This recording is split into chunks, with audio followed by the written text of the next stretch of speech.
Let me ask you a question. What does time mean, you think, when you work on secrecy and sometimes mistakes are never public?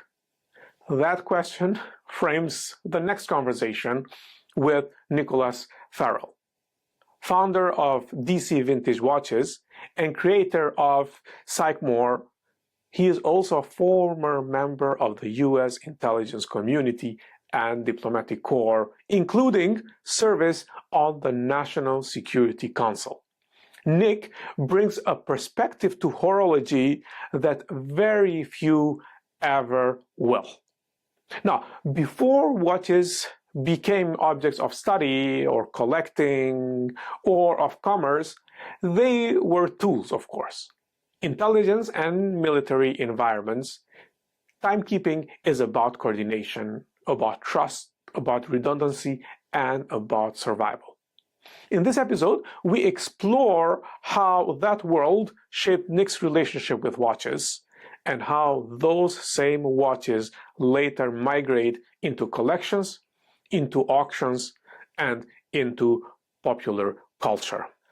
Nick is best known for his work on tool watches, Seikos worn by special forces in Vietnam, chronographs used in the Cold War, and the quiet, utilitarian timepieces favored inside institutions where discretion matters more than display.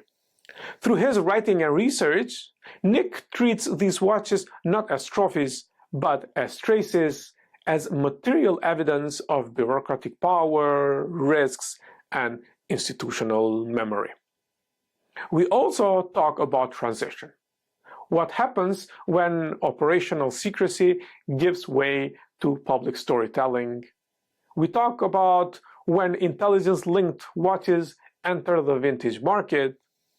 This is a conversation about time under pressure, about watches as semi-public records of hidden worlds, and about how the politics of secrecy leave their imprint quietly on the wrist. So stay with us, because some of the most political watches were never meant to be seen, and we uncover those stories here in this episode.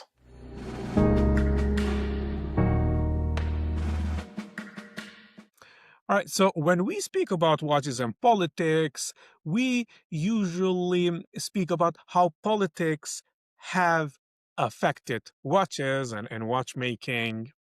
Whereas there is another part of it, and that is how watches are used inside politics. When soldiers wear a watch, when a country commissions a watch for their diplomatic corps or their soldiers, or what watches are seen inside the rooms where politicians and political decisions are taken.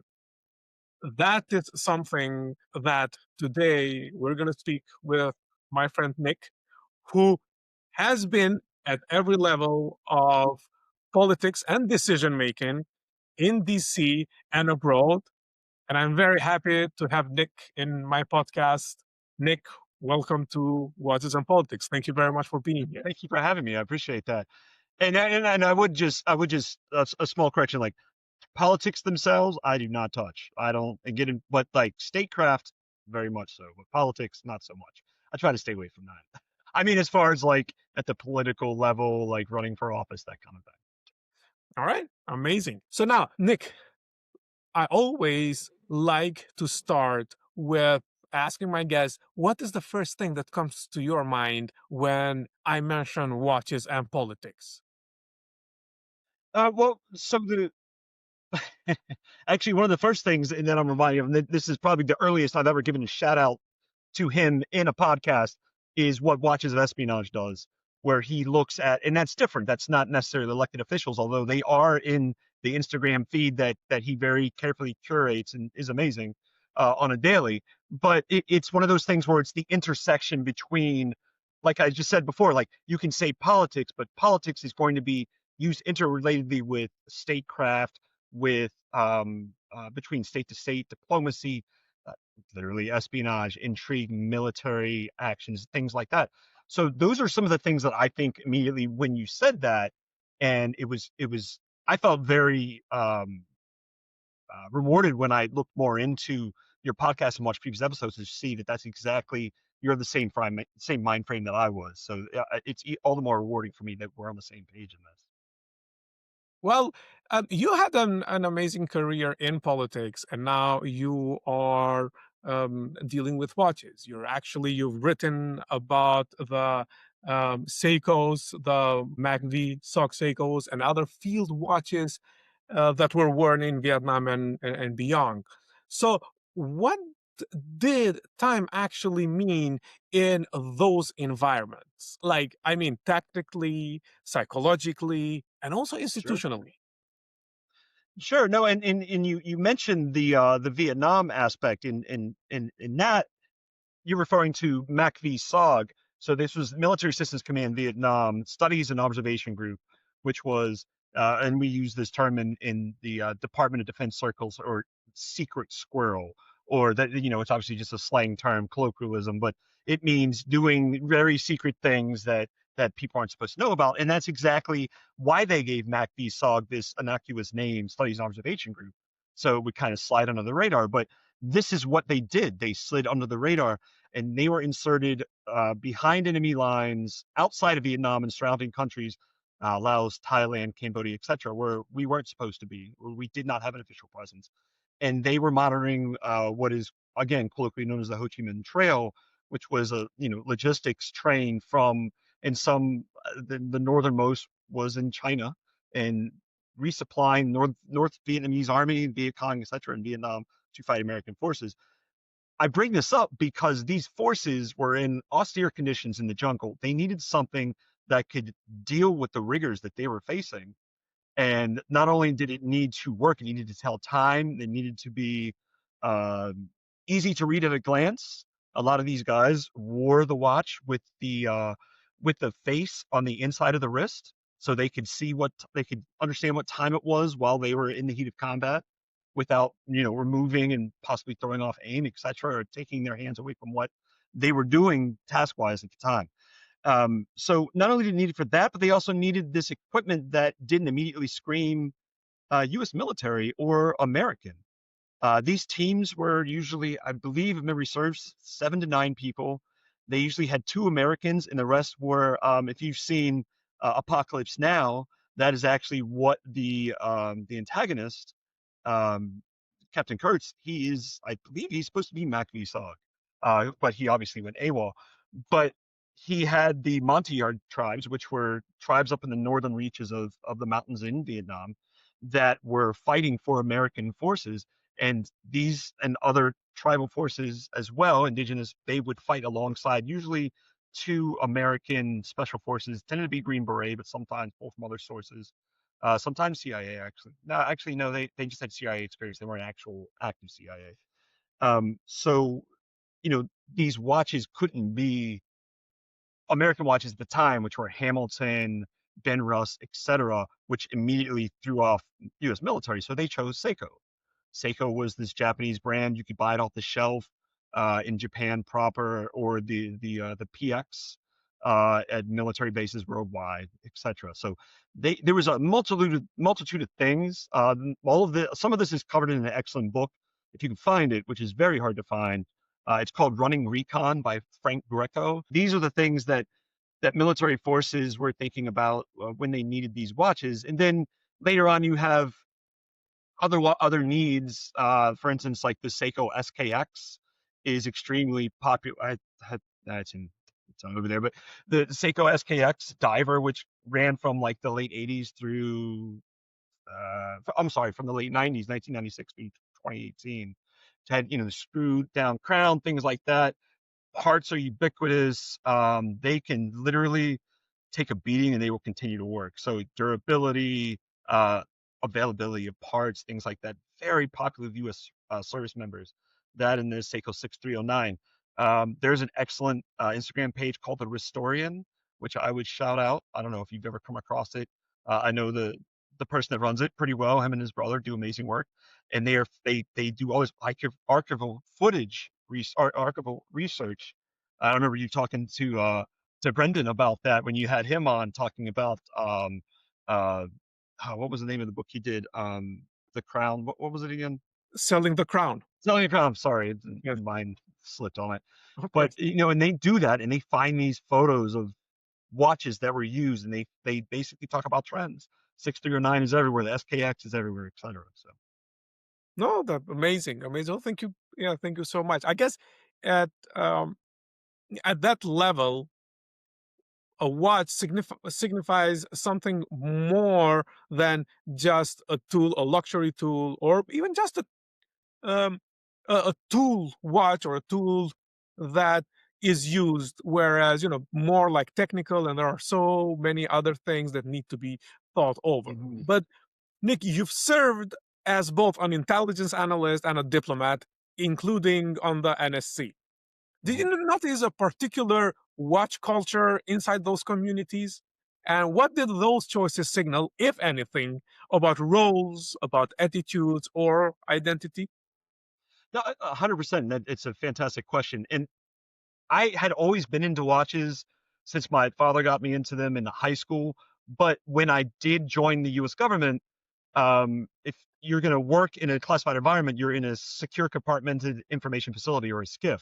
So there's no cell phones. When I first got in, there was no Apple Watch, but there is now. There's no Apple Watches. There's none of these connected devices that pose a security risk. So if anything, it made me get more into watches because I literally needed it for what it was designed for. When you get everyone today like, oh, I'm just going to check my phone. Well, that wasn't an option. So, if I'm running in between meetings, I'm not at my desk. I don't see what time it is. Like, there's hall clocks on occasion, but you have that same thing carry on when you work in a classified environment like the White House Situation Room or the National Security Council or something like that, where you're in and out of meetings. It's all classified, heavily classified. So you're going to need something that keeps time. So you do see more people with wristwatches in that environment than you would your day to day. And I think DC kind of is a microcosm like that, because I think living now as I do in LA after living in DC for so many decades and living in LA now, if they are wearing a watch, it's an Apple Watch, which obviously I have my issues with that, but if it works for them, that's what matters. It just will never work for me. But I when I was in the White House, I did see, and I was there for uh, the end of the George W. Bush administration and the first 2 years of the Obama administration. And there was a lot, actually, on the National Security Council, there was a lot of holdovers. Like, a lot of people think that when administrations change, everyone leaves. Well, I mean, it depends on, recent politics aside, a lot more polarization. Back then, what we thought was polarization wasn't really. So a lot of the National Security Council members, the directors, the senior directors, it's broken down by geography or by issue, like counterterrorism, etc. They remain. All the if I remember correctly, all the National Security Council directors for counterterrorism, they all stayed. So you get a lot of that staying power. So you get to know people, you get to know the watches they wear. I would think dress watches, obviously, because you're wearing a suit all day, and this is at the White House level. But really, DC as a whole, if you're dealing with in the intelligence community or Foggy Bottoms for Department of State.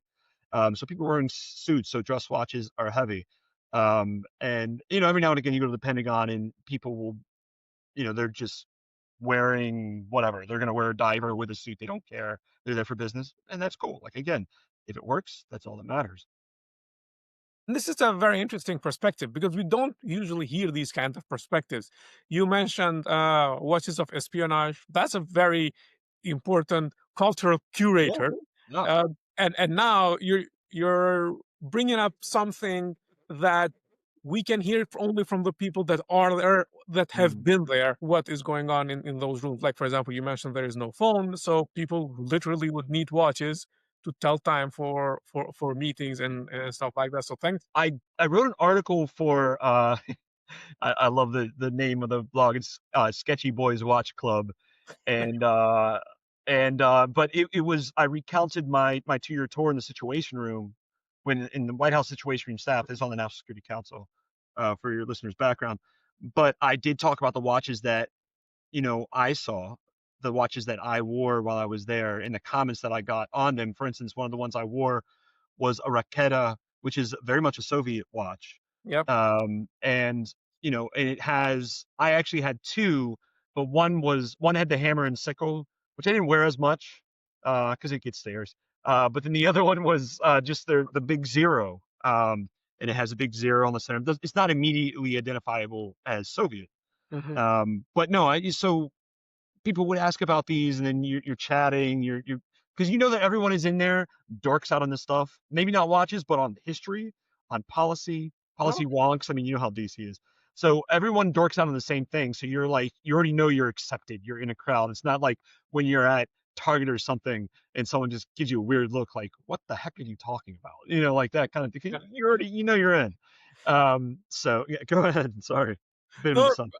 I can relate to that because when now people ask me about watches and people that are not into watches, I always tell them, hey, be careful because you don't want to start. You don't want a watch guy to start talking about watches because you don't shut up. So you're like, wait a minute. I'm very much guilty of that. Aren't we all? So when a watch with an intelligence or special operations background enters the vintage market, what changes? Does it become a relic, a commodity, a storytelling device, or all three at once? And I want to know more because Hmm. I'm not into government. I am not, I'm a political scientist, but I didn't serve in the military. Hmm. However, 2 days ago, 2 nights ago, I don't know how it happened. It's just that when I saw the time, it was 11 o'clock. I was going to sleep. And then I don't know what happened. It just became 3 a.m.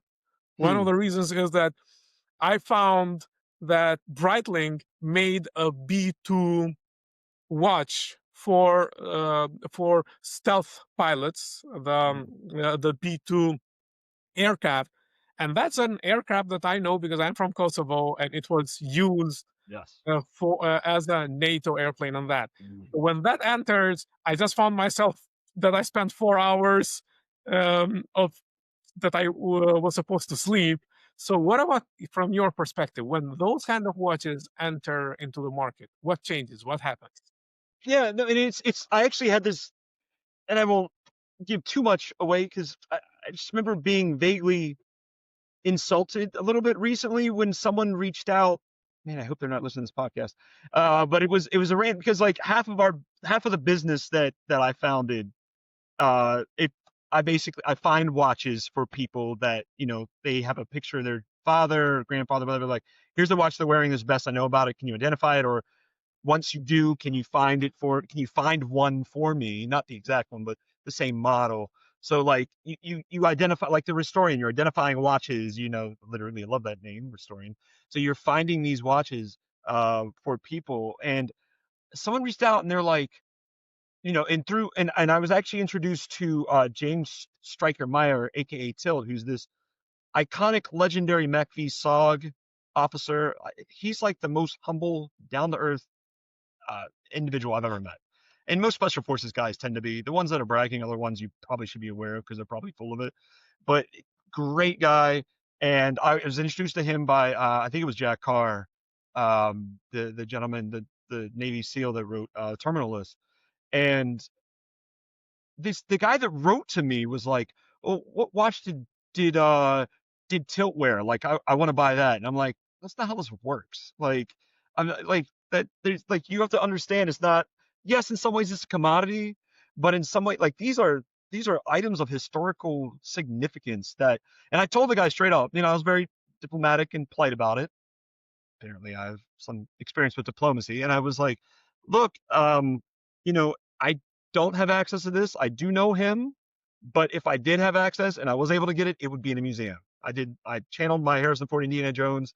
It would be in the International Spy Museum or some kind of military museum, something like that, because it's historically significant. I don't want some random person running around. Like, I want people to be able to appreciate it for what it is. And so there's that aspect. So, and that's at the high end. Like, I wouldn't even want to put a price on that. Like, I wouldn't want to sell it. Like, and I wouldn't keep it for myself either. I want other people to enjoy it.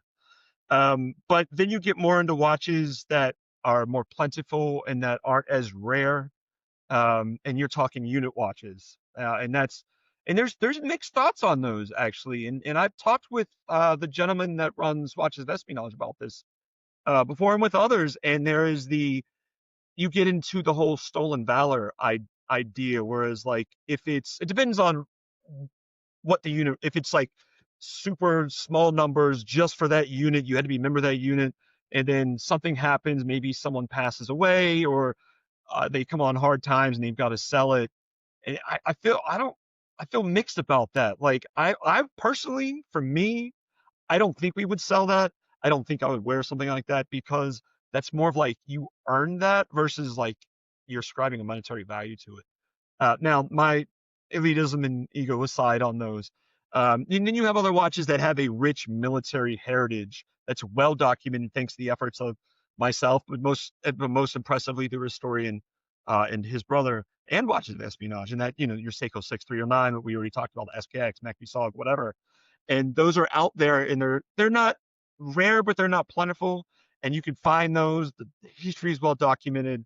You're wearing something that, and maybe it has itself. There's no way to tell, but at least that same model has been proven in battle.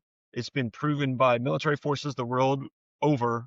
So that heritage means something, I think, particularly if you're a historian like myself. So I don't know. How do you feel on that? I feel the same. So if as a political scientist or political nerd or history nerd, Mm, I would love to like have or own these significant watches, like politically significant watches. Like, for example, if I could find a Breitling B2, that would be something like very interesting for me, just because of my background. yeah. But the other day I was thinking, so there was a run of an 8 limited edition for a particular SEAL team or one of the teams. So I was actually having this question: if I have one of these, would I be Mm, wearing or would I want it? Because if yeah. that person who had it, even if that person is not in this world anymore, or and I would still think that the family should have that watch Yeah. and Oh me. yeah. Yeah. Uh, so No, I feel the same way, and it's ironic you bring that up because Jack wanted me to find one for him because he didn't know they had come out. I guess this was after he had left mhm. active duty, and it. So I was looking for one, and then he was able to use his own connections to pull one. I would have no problem getting him one. Of course. He was a, you know what I mean? Like he's a SEAL, like he's Yeah, that yeah. crucible of fire, like he's been there, he's done that. But sorry, go ahead. So we talk a lot about stories and storytelling. So of course, like all Mm, military watches and collectors, there are collectors that actually collect military watches. I'm guessing there are also collectors that would collect political watches. But then there is a lot of storytelling that maybe goes too far. So do you see any mm, tension between like operational secrecy and yeah, later public fascination with, especially like what we call the spook watches, or yeah. classified maybe histories on the wrist? So are there lines you feel that should not be crossed into storytelling? Yeah, no, and this is a really good question. I like this. So there's two main thoughts in my mind that form when we talk about something like this. Like if you're obviously you and I both have we have academic backgrounds. We know how to research. We're all about citations. We're about multiple threads of evidence, if you will, to form one fact. So and then we can claim it as fact versus throwing out speculation and passing off as fact. Unfortunately, and I won't name any, auction houses do that, and it drives me insane. Like as an academic, as a researcher, as a historian, I hate it so much. It gets on my nerves so much because we've both done all this copious amounts of research. We also know there's a thing as the Freedom of Information Act. There's FOIA. So like if you and journalists, particularly in DC, are so good at it. Like, and so basically for our listeners, Freedom of Information Act is you write to an office within the United States government and you say, hey, I want to know, is this true or not? Can you verify this fact? Can you release the documents? It's obviously a lot more involved than that. Have I ever submitted one? I have not. But if you want to do that, you should do that. If you're writing a book, if you are writing an article, etc., if the government is cool with releasing that, some of these, you look at MACV-SOG, their ops, I mean, they disbanded when we pulled out of Vietnam in 75. Actually, I think they were mostly done by 73. That's half a century ago. And as anyone who's ever handled classified documents, such as myself, most of them, their shelf life is 50 years, unless they're like really secret squirrel. It's 50 years. So you can submit that Freedom of Information Act. You can ask for that stuff to be declassified. And it's I don't know if you've ever noticed, but like when I put those MACV-SOG watches up for listing on our website, I use the exact same background, which I got from that Running Recon book. And it's literally a declassified document about MACV-SOG operations that the author did. And you see where the top secret has been crossed out. So this was released via Freedom of Information Act.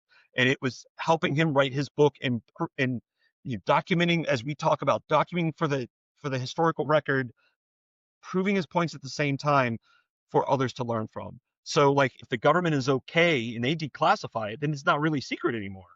Then it has been declassified. Whether or not you should still write something if it could not harm secrets per se, but like harm living people because it maybe highlights some unscrupulous facts about an individual that is their father or their brother or what have you. Well, that's going to be a judgment call on the person that's doing that, selling that watch or research. And then you start getting into the really shady stuff when it talks about, World War II German artifacts and people try to sell those. Like then you start getting into that morally ambiguous area, So yeah, I mean there are limits for sure, but they tend to be taste limits versus maybe like a classification issue, like classified secrets. And I have to be careful with some of the stuff because I previously did have a security clearance, so I got to make sure I'm not tapping when I'm doing my own research. I got to make sure, and I've never been called on this, but if the government knocked on my door and was like, "Hey, we have a problem with what you wrote here. You better have citations." I keep those citations, and I say, "Look, this is where I found it." Like, there's that kind of stuff. So I'm not pulling from my own historical knowledge without realizing it, because that's a danger, and I will always be held to that for the rest of my life because of that time of having a security clearance. I know that you have now your own watch that you designed. Do I read it as Sycamore?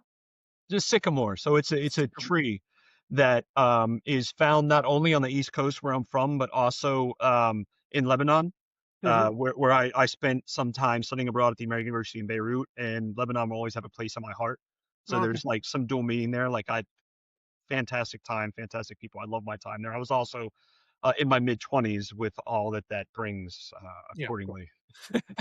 But that's that's for another time, I guess. Yeah, yeah, yeah. So with Sycamore, especially something like the Wolf model, with its explicit military intelligence inspiration, how consciously are you encoding that world into the design? Yeah. Uh, and is that a personal archive in a watch form or more general? So no, with when I did the design on that, so the design of the case itself is very much Ben Ross Type 1, Type Mhm, 2, mhm. which issued to during Vietnam, very popular with forces there, American forces and allied NATO forces. So there was that design element because it's supposed to be a military watch, but then you also throw some things in that Ben Ross Type 1 and 2 wasn't, and it was not a GMT watch, and the one we sell is. So that's kind of a hat tip to being a diplomat, being in different time zones, wanting to know what the time zone may be for your parents or siblings or significant other in the United States or wherever they may be if you're traveling. And then there's very much a personal element in that watch in the name, and that is, and I don't really post on this as much. It's rare actually, but for like the last 2 decades, I've had a string of German Shepherds. I love those dogs. Like they're unflinchingly loyal. They give back everything that you put into them as far as training, etc. Like they're amazing dogs, and they're great with kids too. And one of the dogs, German Shepherds, I found as a stray in Cairo when I was a student there. in 2013, American University in Cairo. Wait, no, not true. I always get the dates. I'm getting old now. I'm getting dates messed up. 2006. Sorry, that was in 2006, and that was the third time I was a student there learning Arabic, intensive Arabic. And I found this dog's a stray and brought him back to the United States, and raised him. And he was 13 when he passed. So that was kind of the namesake for the wolf. On that was kind of my own remembrance of him and what a loyal dog, amazing dog he was. Amazing story. And so, Nick, you also work with Hollywood, and you've supplied watches for the Hollywood productions. Mhm. What happens when intelligence and military cultures get filtered through prop departments and scripts? Do these watches help correct the record, or risk mythologizing the watches even further because there are so many now Yeah, around? Hollywood is a, a unique picadillo, if you will. I do understand why they do what they do, because it's if you if you did things just for the record and it was factual and you didn't emphasize anything, only the people that really nerd out on history like you and I are still going to find it enthralling. The normies, the normal everyday people are going to be like, I'm changing the channel. They're not. It's not going to engage them, and so I do get that. There's some dramatization involved with it because that makes for good TV and film. So there is that aspect to that. I honestly believe half of the reason why, for instance, you look at the intelligence community, half the reason the CIA looks like they are, you know, able to do crazy things is because Hollywood has so built up their myth and like into these like 10-foot tall giants that are the all-seeing eye, if you will. Which I've worked with them in the past, both from an intelligence but also overseas as a diplomat. They're humans, just like everybody else. But because of Hollywood, it's not seen like that. So there's definitely some, and it carries over to the watches as well. I didn't you look at James Bond. I mean, that's a great. I mean, obviously that's clearly Hollywood, and the early ones are especially campy. But Omega or the Rolex, and there's a saw blade on it, or like just saw a clip the other day. I think it's Quantum of Solace where he has the Omega that explodes, which yeah, it makes for good television. But I've never seen a watch that exploded, so there's that. Oh, okay. Well, of course, Hollywood is bringing all that hype and all Yeah. that stuff, but also there are some watches that sometimes are being overused and so let me ask you, and you can decide not to answer this, but there is this thing that bad guys always wear Breitling. Is that true? I love Speaking Breitling. speaking of watches of espionage, yeah, because I maybe I wasn't tracking on it before he started saying that, but I to the best of my knowledge, think he may have coined that phrase. So honestly, if I was him, I would probably be trademarking it. And I bet Breitling is not too happy with him either. It wouldn't surprise me. But no, they tend to wear Casio. Oh, okay. Yeah, like there was a time, at least during the global war on terror in Iraq, where because they're so ubiquitous, like and Watch of Espionage has actually written articles to his credit on this, like the Casio F91, Yep. where they're like $13 on Amazon, and you can get them cheaper. I've heard elsewhere, and like so that's what everyone's wearing. And that's so there's always some smartass, excuse me for cursing, but some smartass wrote on the article in the comments, oh, Obama was wearing one. So we're like hundreds of thousands, not millions of other people. It doesn't mean all of them are nefarious. Like Of course. they're everywhere. There's going to be a subset that do not nice things while wearing them. Hence. Yeah, definitely. So your clients and readers that are veterans or from the intelligence community or people just in that world, what do you think they are really looking for when they buy or obsess over a particular piece? Is it Yeah. nostalgia? Is it recognition? Ownership of a story? You touched a little bit more, but I want to get into that. No, in my personal experience, it's literally all of the above. I do note, for instance, and judging solely on name, but sometimes I do. The benefit of my business model is that it tends to be low volume.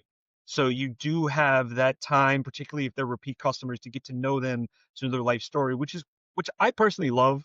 I mean, you're not becoming an analyst or a diplomat because you're not interested in humanity. Like, you're definitely interested in humanity when you do those things. It's like you're an anthropologist, but you're actually being decently paid for it. Uh, Sorry to my anthropologist, but yeah, it is what it is. Yeah. So and so you do have, all right, by name only, for instance, like when I did the research looking into what watch that Bruce Lee wore, which, discovered it was that, the black dialed Seiko 6139-6010 chronograph. You do get a lot of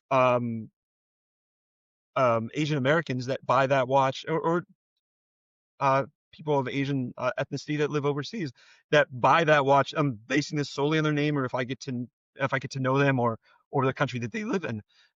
So there's that aspect, and I've had a few of them that say, because of that connection to Bruce Lee, it made them feel like they were part of that legend, and he was a legend. I mean, literally, like, he's kind of cut off, but you see, like, I have the print of him up here, in like stance, So at the time that he was popular, when he was at his height, for a lot of, talking of Hollywood, there was very few screen representation of Asians in Hollywood, Asian Americans in particular. So he represented that strong role model that, and this is that aspect also of nostalgia, that, people get a little bit, men particularly, get a little bit older, they're in their 30s, 40s, they have a little more disposable income, they want to get something like that, that reminds them of their childhood, of these role models that they had growing up. And that is across the spectrum. It's not just Bruce Lee. It could be military aspect. You had a military family member, your father, your uncle, grandfather. A lot of Americans do, particularly from World War II, Korea, Vietnam, etc. Less so now, but for sure in the past. So there's a lot of draw for that, and there's all sorts of things that draw people to watches. I would say there's very few wrong reasons. I just hope, like, and again, like, I when the Moon Swatch came out, I talked smack about it too. But I very much give credit to Omega and Swatch because it got tons more people interested in the watches at an affordable price point. Now the prices have settled down, and the hype people and the flippers have left that market, thank God. You get a stylish watch for a few $100s, and it incites that curiosity, I think, to delve into that, or to fall down that slippery slope even further into this amazing passion that we share. So, but from your vantage point, like, which categories of watches tied to intelligence, clandestine work, or Cold War history are still underappreciated and might see a serious reevaluation in the coming decade? No, I think it's these undiscovered watches. It's literally like, again, when you're doing that research like the Restorian is doing, and you're finding these watches that are not commonly acknowledged as being iconic military watches, because when they are, that's when the values shoot up, and then some, because people talk about it, but it's not just like a flash in the pan. They stay because it's not just a trend. It's literally, there's historical fact basing the legend of these watches. So it's some of it may be, if you got to be willing to get your hands dirty and really like dorking out on research, which I was literally just complaining the Restorian to Justin the other day, like, I need to stop making excuses and set aside more time to do to do more research on more watches. He's like, yeah, dude, you're overdue. You need to make a discovery. It's been a bit. I'm like, you're right. You're right. I know. The holidays are over. I don't have that as an excuse anymore. But you got to get in there and you've got to do that research, and it's tedious and it takes time. And you've written published books. You've done your PhD, doctoral thesis. Like, it's work. But I mean, we love this stuff. And other than that, if that's not your cup of tea, then you got to pay extra money to buy the already discovered stuff. But you're going to find it's going to be these brands that have a long military association. So it'll be like Breitling, Hamilton, Benrus, Seiko, and Rolex. And it'll be finding the watches that maybe are of that brand, but not known, that model reference as known as being associated with military forces. And that will take original research. I can relate to that, because every day there is something that we learn from how they were used at different battles and in different situations. When we think about watches that are getting attention, or they will get attention, we're usually thinking of the brands that we know right now. But there are who knows how many brands that we've never heard of. I went to Valle de Joux in this summer, and there are so many manufacturers there that have manufactured watches for a lot of different brands, and you never heard their names. No, two of them actually immediately come to mind, and that is, and I know, because I still stay in contact with a lot of people that I used to work with, that either have since left government and private sector, or they're still in government, military otherwise, and it's Sangan and it's Christopher Ward. Saying more historically, but even that is a rough term because that's not even neo vintage. That's like in the last 10 years, maybe. But Christopher Ward, especially, you see a lot of military people rocking Christopher Ward. I think I might actually have one somewhere as well. So, and the thing is, history is always being made. So someone like that is wearing it, doing interesting stuff right now, we may not know about for 50 years, hopefully before then, when that stuff is declassified, or there's a photo like when General Norman Schwarzkopf was giving briefings in the 91 Gulf War. He was wearing a Seiko Pepsi 7548 dive watch, which was a successor in some ways, but not really, to the SKX, because they were actually made concurrently, but I'm not going to get into that. But, and people didn't really realize that at the time until he sold it at auction, and, it had provenance on it. It wasn't like the auction house wasn't making up stories. Like, literally, there's a letter signed by the general. I think it was for charity or something like that. I don't remember. And so we were able to look at the face and understand that it was not an SKX, which has an automatic movement. It was a quartz watch. It was a 7548. And, and that immediately brings gravitas, in my mind anyway, and many others, to that watch, to that bearing of that watch. So, at the time that history was being made, when he was successfully leading forces out and kicking Saddam out of Kuwait, we didn't realize that would be significant later. So history moves onwards ever steadily, as we both know. Yeah. So if we think of dealers and writers as curators of unofficial history, how do you see your own responsibility when you decide which stories to research, which ones to publish, and put in front of collectors? See, and this was, I really liked what Eric Wynn said on this topic during his episode, where he talks about, you guys talked about how him and Charlie Dunn are doing research and they're publishing and putting it out there, and how a lot of dealers don't necessarily want to give you a lot of detail. They want to basically just be like, it is what I say it is, pay the price and take it, and Eric and Charlie are not of that mind. I am definitely not of that mind. Like, to the point where, like, if you read the listings, all of which I write myself on our website, they're long in detail. Like, I tend to do as much research within reason. And if it's too much for the listing, we have a drop down called the stories, and that's where you're going to find the more in-depth research, like on the Bruce Lee and MACV-SOG. There's one on a Navy diver that wore the Seiko 6105 Captain Willard that I randomly picked up, and it had his initials carved in the background, or in the back of the case. And I don't even think it was visible in the auction listing, because I think I got it on eBay. So I hit him up, and he was the seller, and like I interviewed him like in Zoom and wrote the story, like that kind of thing.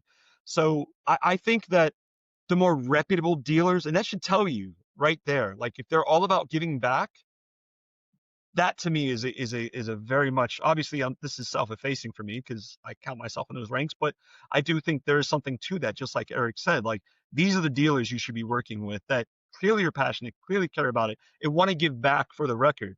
One of the things that I like doing is buying, and there's, like, you can actually see there's a stack of them there, and there's elsewhere where it's these these catalogs of and I'm looking because I've got stacks of everywhere, and of course as soon as I talk about it, I can't find the damn things. But I've got like Seiko puts out these monthly catalogs, and they're just talking about sales tactics, but they're also talking about like the ethos of the company and the culture of the company and things like that.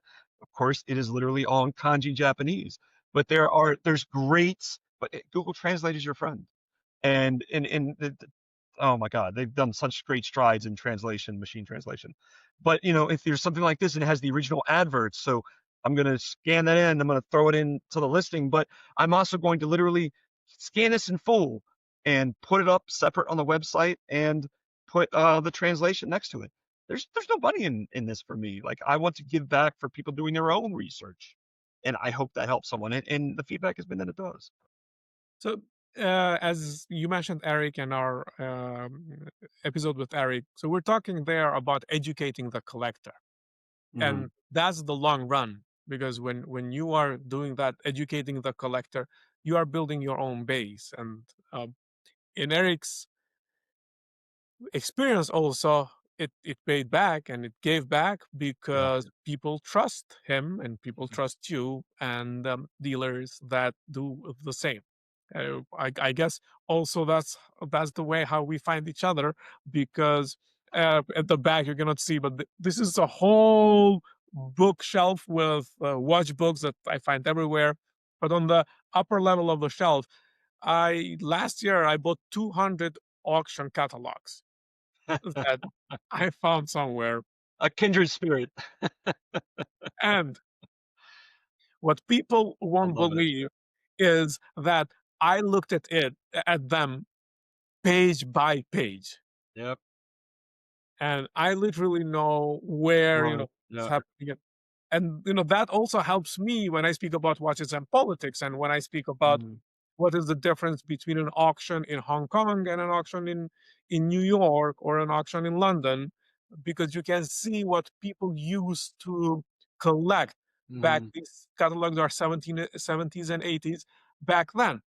So educating the collector is extremely Very. important Very. as well. But um, this has been such a great conversation, Nick. But I want to ask you, if a historian 50 years from now, when one of these new history watches had made the headlines, if they wrote a chapter titled Nicholas Ferrell, Nick Ferrell, and the Watches of Espionage, what would you hope the chapter is really about? I mean, some of it dwells on what we were just talking about, and that is you hope that you bring more to the passion, the pursuit, the obsession than you take from it. And for me, that is, again, trying to do that original research, trying to cite the hell out of it to make sure that it stands up to the test of time. And if it doesn't, that you tried your best. And that's what I hope. There's something like that maybe someone can use the rudimentary, very basic stuff that I did and vault to ever higher levels of watch, horology, history, for the record, whatever you want to call it. But clearly there's something here, and that we're all obsessing over this, and let's continue it. Yes. So for the end, Nick, what are some stories that stayed in you? Some interesting stories of watches and politics while you were in the situation room with foreign dignitaries, diplomats, or similar situations. One or more stories that you would like to share. Um,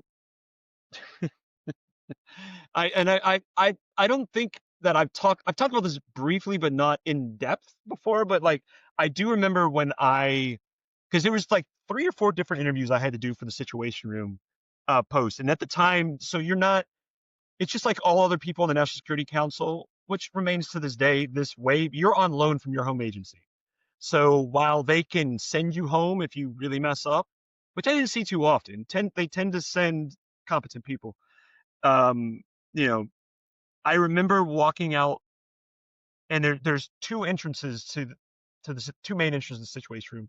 There's one for the, again, normies like ourselves, which is entered by the mess hall, and then there's one up in the West Wing that's supposed to be just VP and POTUS level. So but because I was not officially hired for the West Wing, National Security Council, whatever, I was allowed to leave that way. And as soon as I walked out, I don't think he was expecting this, but Dick Cheney just stormed past me and almost knocked me over. And all he did was glare at me. And I remember just shell shocked, but I still caught the fact he was wearing a gold Rolex Datejust at the time. And like, it really kind of brought it home, I think, because I talk about it in brief, but I didn't remember until just now that that's the watch he was wearing, because I talk about that incident. I talk about that happening, but not the watch he was wearing in that article I talked about at the beginning of the episode. But it was his gold Datejust, because he didn't have a lot of watches, but he did have that one. So yeah, it's just the small thing, the small details that you remember and sometimes forget after the fact. But it's remembering things as well that may not necessarily have to do with what you do what you're wearing when you're doing what you hope to be historical events for the better of your country, mankind, whatever. And two of those, like the watches I was wearing when my children were born. I mean, obviously, I will always cherish those. I engraved the back of the case back on them with their initials, with love from dad and the date of their birth. And, when they graduate college or high school, whichever, they will be gifted those. Those will be, so it's that sentiment definitely meant a lot. So and that may not be a story that everyone will be interested in, but like that's probably the most valuable story that I have when you're talking about watches and the things that they have been to you historical wise. When you recognize someone's watch, that doesn't necessarily have to be very expensive watch, but usually it's better like when it is not a Rolex or a Patek and you recognize it. That means that, oh, you're also a watch guy, that you can speak about it, and then the bond that people have just because they recognize that watch. By the way, I also have the most sentimental stories are my stories with my son, who is only 5 years old, but he is really into watches. I take him everywhere. When I go for watch events in DC, abroad, I take him everywhere, and people know him. And I guess that is what we live for those stories. But to end this, Nick, I want to ask you, what for you is a collector in general, and a watch collector in particular? I mean, just on the tail end of what you just said, I mean, you're building those core memories with him that, our children will remember about us and our passions, even if they don't necessarily share them long after we're gone. So that's bravo, man. I love that. I love to hear stories like that. But the collector for me, I love it when someone is wearing such an esoteric watch that like, it doesn't have to be valuable, but you look at it and you're like, all right, some thought went into that, because that's not a normie watch. Like that would be an Apple Watch, baby. So that's not a normal watch. Like there's something more here. And it's almost like, so for men especially, like we don't have these like conversational gateways, if you will, that sometimes women do, the nonverbal ones, I mean, because what of our accoutrement that we wear, like it's watches for the most part. And then like if you're into sneakers, there's that for sure. But particularly if you're in the higher rungs of government or the private sector, you're wearing a suit anyway. So you're not, it's hard to tell sometimes, unless you really know suits and you can tell, how it was made and who tailored, etc. That's a whole different conversation. So, I mean, that's kind of when I see a collector, it's someone that put thought into it, that is more interested in, and that is interested in more than just a statement piece, but knows what they're doing. Because it can be a statement piece if it's esoteric too, but like it's not just, they're not flexing, like it's there because it's a statement piece, because they know the history, they're passionate about it, they did the research, they took the time and effort. It wasn't just say, oh well, I've got a spare $20,000, I'm just gonna buy a Rolex Submariner and throw it on the wrist and forget about it. Like it's again, slippery slope, pathway, evolution, whatever you want to call it, in this obsession that we all have. So that's what makes a collector for me, I think. Well, that's amazing. And Nick, thank you very much for this interview. Thank you very much for sharing your knowledge and wisdom with us, and for all that you're doing for the collectors and the watch collecting community. This has been amazing. I really appreciate it. Thank you so much for having me. It's been awesome.